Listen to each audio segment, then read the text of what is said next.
حضرت حارث عشری رضی اللہ تعالی عنہ فرماتے ہیں،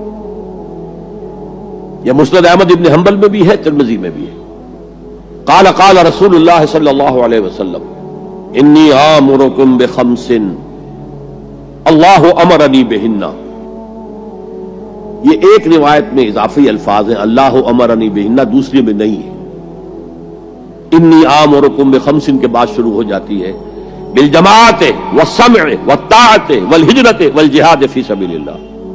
مسلمانوں میں تمہیں 5 باتوں کا حکم دے رہا ہوں، اور یہ حکم اللہ نے مجھے دیا ہے، حالانکہ آپ کو بھی حکم دینے کا اختیار ہے، لیکن آپ نے تاکید کے لیے کہا، میں اپنی طرف سے نہیں کہہ رہا، میں پہنچا رہا ہوں۔ انی آمرکم بخمس اللہ امرنی بہن بالجماعت والسمع والطاعت والہجرت والجہاد فی سبیل اللہ۔ ذرا دیانتداری کے ساتھ ہاتھ اٹھائیں ان مجمع میں سے وہ لوگ جنہوں نے پہلے کبھی یہ حدیث سنی ہے۔ ایک تو ادھر میں نے ہاتھ دیکھا ہے، اس کا چرچا ہی نہیں ہمارے ہاں۔ کیوں؟ یہ اس لیول سے متعلق ہے جس لیول پہ ہم سوچتے ہی نہیں۔ اقامت دین کی جدوجہد، نظام کو بدلنے کی جدوجہد، یہ ہمارے ذہن سے خارج، ہمارے تصور دین سے خارج۔ دیکھیے وہ جو ہے بنی الاسلام علی خمس، اس میں امر نہیں ہے، یہ خبر ہے صرف۔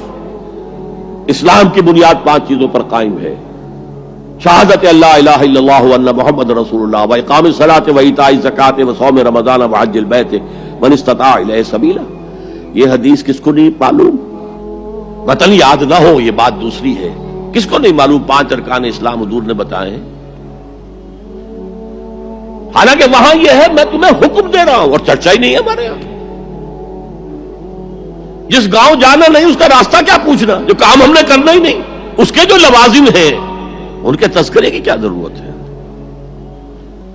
یہ ہے ہمارا اس وقت کا عام مسلمانوں کا تصور۔ زیادہ سے زیادہ یہ کہ دین کو پھیلاؤ، پہنچاؤ، کتابوں سے، رسالوں سے، ویڈیو سے، آڈیو سے، مواعظ سے، درس قرآن سے، ترجمہ قرآن سے، یا تو یہ کہ اپنی ذاتی نیکی کا تصور ہے، اور یا پھر اس سے اوپر صرف یہ دعوت و تبلیغ۔ اس سے اوپر کی تیسری منزل جسے اقامت دین کہا جائے، جو خصوصی الفاظ حضور کے لیے 3 مرتبہ قرآن میں آئے، هو الذی ارسل رسولہ بالہدی ودین الحق لیظہرہ علی الدین کلہ۔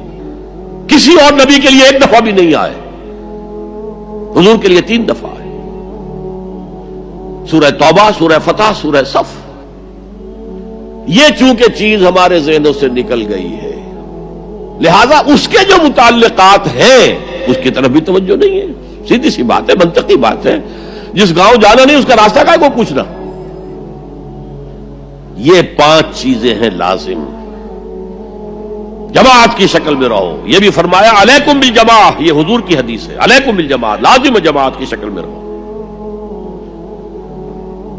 اور حضرت عمر کا قول ہے، اور آپ کو معلوم ہے کہ صحابی کا قول بھی حدیث کہلاتا ہے۔ حضرت عمر فرماتے لا اسلام الا بالجماع ولا جماع الا بالامارہ ولا امارہ الا بالاطاعہ۔ کوئی اسلام بغیر جماعت کے نہیں، کوئی جماعت بغیر عمارت کے نہیں، اور کوئی عمارت بے فائدہ ہے اگر اس کی اطاعت نہ ہو۔ تو پہلا حکم بالجماع والسمع، اور سننے کے لیے وابستہ رہنا ہوگا، وابستہ رہ شجر سے امید بہار رکھ۔ اب یہ نہیں ہو سکتا تھا کہ حضور پر کوئی بات آئی ہے تو آپ خود ہر ایک کے گھر جا جا کے اس کو پہنچائیں۔ آپ وابستہ رہیں اس نظم جماعت کے ساتھ، جیسے کہ درخت کا پتا جو ہے اس تک بھی جڑ سے لے کر جو غذا آ رہی ہے درخت کے پتے تک پہنچ رہی ہے۔ تو پیوستہ رہ شجر سے امید بہار رکھ، اس پیوستگی کے ساتھ، تاکہ وہ سارے احکام آپ تک خود بخود پہنچے۔ والطاعہ، اور اطاعت۔ 3 چیزیں ہو گئی، بالجماعت والسمع والطاعت والہجرت والجہاد فی سبیل اللہ۔ اور میں اس کی حقیقت پہلے بھی بیان کر چکا ہوں۔ ہجرت، اس کی بنیاد کیا ہے؟ حضور سے پوچھا گیا ای الہجرت افضل یا رسول اللہ، اے اللہ کے رسول سب سے اعلیٰ اور سب سے افضل ہجرت کون سی ہے؟ فرمایا ان تہجر ما کرہ ربک، ہر اس چیز کو چھوڑ دو جو تمہارے رب کو پسند نہیں ہے۔ آج اپنے گریبان میں جھانکیے، جو چیز زندگی میں غلط ہے شریعت کی روح سے طے کیجئے کہ اب نہیں ہوگی، اب ختم کر دوں گا، ہجرت شروع ہو گئی آپ کی۔ ان تہجر ما کرہ ربک، ہر اس چیز کو ترک کر دو، چھوڑ دو جو تمہارے رب کو پسند نہیں۔ اور آخری ہجرت تو آئے گی وہ اقامت دین کے آخری مرحلے میں، جب اقدام ہوگا، جب نظام کو چیلنج کیا جائے گا، پھر جو ہجرت ہوگی وہ فرض ہجرت ہوتی ہے۔ مدینے کی ہجرت فرض تھی، ہجرت حبشہ فرض نہیں تھی۔ وہ تو جن لوگوں کی ہمت جواب دے رہی تھی اور جو پرسیکیوشن ہو رہی تھی اور جو تشدد ہو رہا تھا اس کو برداشت نہیں کر پا رہے تھے، انہیں اجازت دے دی گئی کہ ٹھیک ہے چلے جاؤ، حبشہ کی طرف ہجرت کر جاؤ۔ مدینے کی ہجرت فرض تھی، اگر کوئی ہجرت نہیں کر رہا، ما لکم من ولایتہم من شیء حتی یہاجروا، تو اے مسلمانوں تمہارا ان سے کوئی تعلق نہیں ہے جب تک کہ وہ ہجرت نہ کرے۔ بلکہ سورہ نساء میں اس کو بھی ایک طرح کا نفاق قرار دیا گیا۔